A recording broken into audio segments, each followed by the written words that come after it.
In this tutorial, we'll walk through the steps required to create a new repository in Sublime.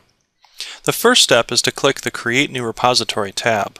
Now, if you don't see this tab, you may not have access to create repositories, so you should talk to your administrator.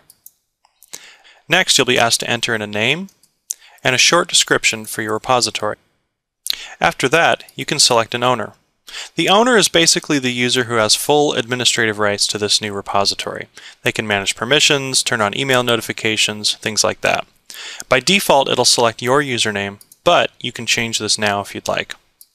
Next, go ahead and select a folder where this repository should be created. Scrolling down the screen, the next section asks us to choose a template. Now, a template is a set of folders and files that will be pre-populated into your repository. You can select a template from the list on the left and preview the folders and files on the right that will be created. Go ahead and select a template that best matches the needs for your project.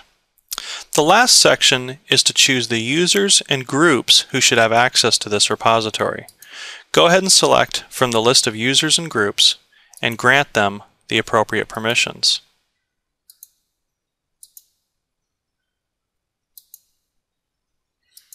Here what I've done is I've selected two user groups, developers and testers, and given them read-write access.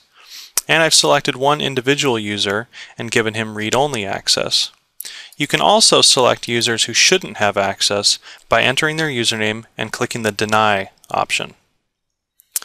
Finally, select the access level that anonymous users should have. Anonymous access refers to the access that any user other than those defined above will have. In this case, I'm going to select None, which means only the users in my user list above will have access to this repository. Once you're happy with your choices, click Create, and the new repository will be created for you. And that's it. The repository has been created, and we can see the URL to the new repository here. The Manage Repository link will take us to a screen that lets us configure additional settings for this repository, and the Send an Email Notification link will generate an email containing details of this repository to all the users that you granted access to it. Well, thanks for watching. I hope this was helpful. If you have any feedback or suggestions, please send us email at support@sublimesvm.com or visit our website. Thanks.